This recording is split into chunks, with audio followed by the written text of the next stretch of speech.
Muholi joins us in studio for more on this. Sawubona. Yebo njani? Kunjani? Sikhona thina. Siyabonga. Somnyama ngomnyama. Wow. Give us a bit of education on first what that means and why. Somnyama ngonyama, not ngonyama. Oh, sonyama ngonyama. Sibabaza nje ithakazelo sibonga laba esibuya kubona abazalayo obesta Muholi ziqubu sibisi kangonyama. Yeah, ovula indlela phela. Yeah, sikhuluma ngoma bethu ke ama domestic workers akade asebenza le country yala in South Africa who never got the recognition that they deserve. And we're talking like issues of race and gender in the media. We're talking those issues in like existence for Tina living as black people, unpublished, and yet we are doing work. We're talking about like the lack of existence of materials that are produced by us on us.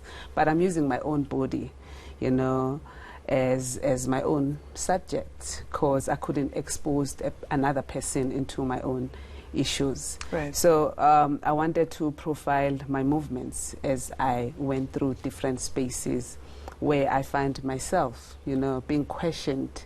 And I'm thinking to myself, I'm going abroad, and then people will ask you funny questions. What are you going to do here? How long are you going to be here? And what did you say you're doing again?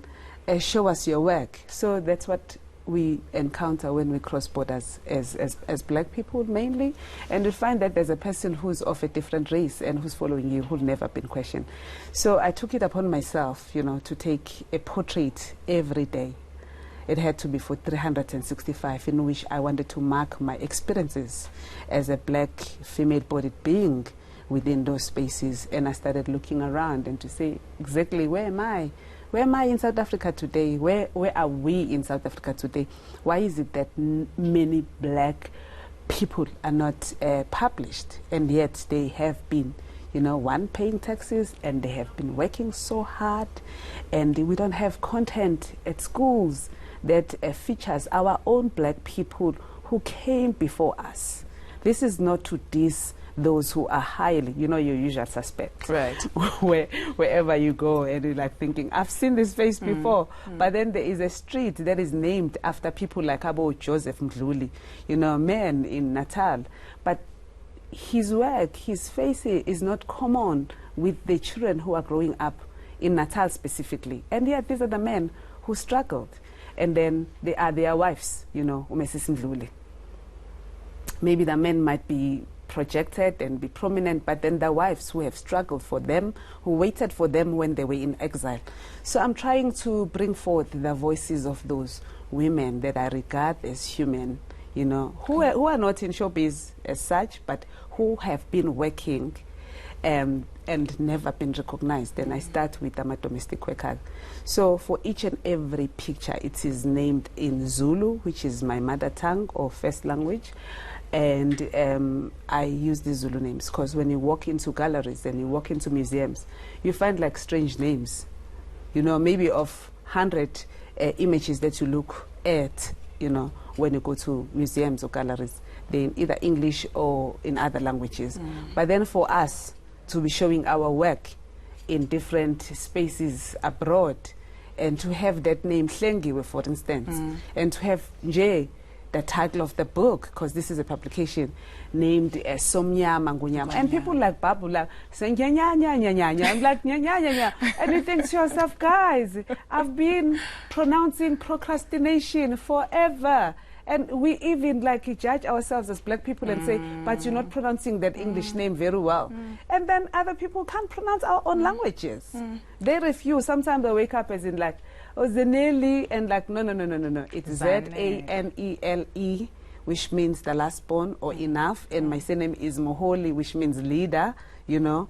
So you can't say Muholi or something. No. So then I just want to bring forth that visual and the language, and also to give people a chance to rethink of the importance of like African languages or indigenous languages, and also for us as South Africans, as Africans, you know, to own ourselves, our bodies, and all that we are without fear or without you know, without thinking that people would think that we are not progressive, because just our existence means a lot, and it pays the bills for many people because we become those subjects for others. And being so deliberate, daring to be so deliberate about your blackness, about your work, about your culture, about your languages, how has that been received?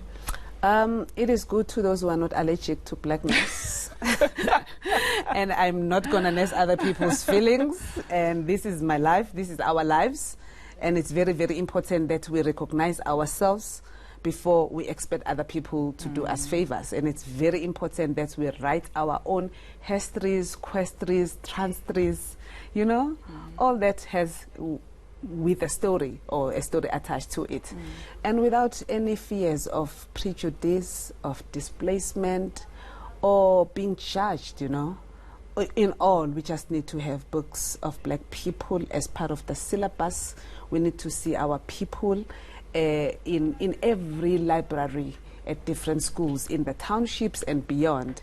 And because the content that is produced in South Africa, if we're talking like, we're conscious about like 12 official languages in this country, it means that we need to see more voices, we need to see more black faces. Right. We need our children to be proud of who they are without other people telling them that they are not worthy. Representation Indeed. matters. Indeed. You are doing some amazing work. You've just come back from KZN where you had awards for little ones whom you are teaching photography. Tell us about that, because when you're exposed to something like that, it sparks something in you where it rewrites what has been written or what you have been told about yourself and gives you permission to be you. I'm exhausted actually, but I'll try to contain myself. I woke up at 4. Anyway, to cut the matter short, I just came back from KZN. I came for this interview actually. I just came back from home. KZN is my home. Actually, I was born there, I was raised there, only moved just after high school. We just started a mobile school of photography. I'm working with my team in Kanyiso Media. We also produce content. We're producing queer content, trans content. We are making sure that what is not in mainstream is covered by us, for us, on us, you know, and also mainstreaming issues that you might not find in your mainstream media. So I started a school of mobile school of photography because I have been given a chance. David Goldblatt, who was my mentor, he still lives in me, I guess, gave me a chance. You know, he covered for my education. He started Market Photo Workshop downtown Johannesburg in Newtown. So that's kind of like shaped my life in many ways, because I thought to myself, if someone is so generous and give other people an opportunity to read and learn and discover themselves, why can't I do the same? Why can't I give a girl child an opportunity that I never had as a black 10-year-old South African who grew up in Natal specifically? Why can't I give that child who is not at multiracial school, who goes to a school where there are no libraries 25 years down the line, and that opportunity to carry a camera and uses it as a tool for articulation?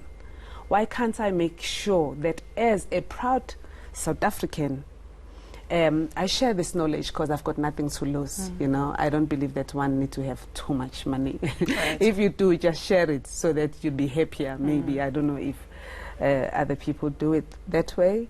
So that's what we're doing. We want to make sure that our people, our fellow South Africans, our black people, understand the politics of land, you know, and that, like, the land politics shouldn't only exist when there are protests and da-da-da-da. Let's just talk about land every day. Let's talk about gender politics every day. Let's teach our people about sexual orientation and the South African Constitution as how it was amended in May 1996. Let's speak on what does it mean for a 10-year-old who's born after, 94. What does it mean for that young person to exist in whatever space that they're at? So I believe personally that we should give children cameras, not candies. That's my principle. Give children cameras, not candies. Let them write this story early so that it's easy for them to learn and unlearn all the toxic information that is fed to them by those who refuse to accept change in this country. So what we're doing basically say, if I was taught, give it to someone as well, let them teach others, and let's see change in South Africa if we want to see this country become a better place. Let our children understand when the president speaks on TV. Let our kids understand how their mothers and the mothers' mothers, their great-grandmothers ended up without houses or homes in South Africa. Let us teach our kids using visuals, you know, because we're talking like visual literacy here. We're talking visual activism. We're talking producing an archive that we do not have access to in this country. So our youngsters are future photographers. They'll be you.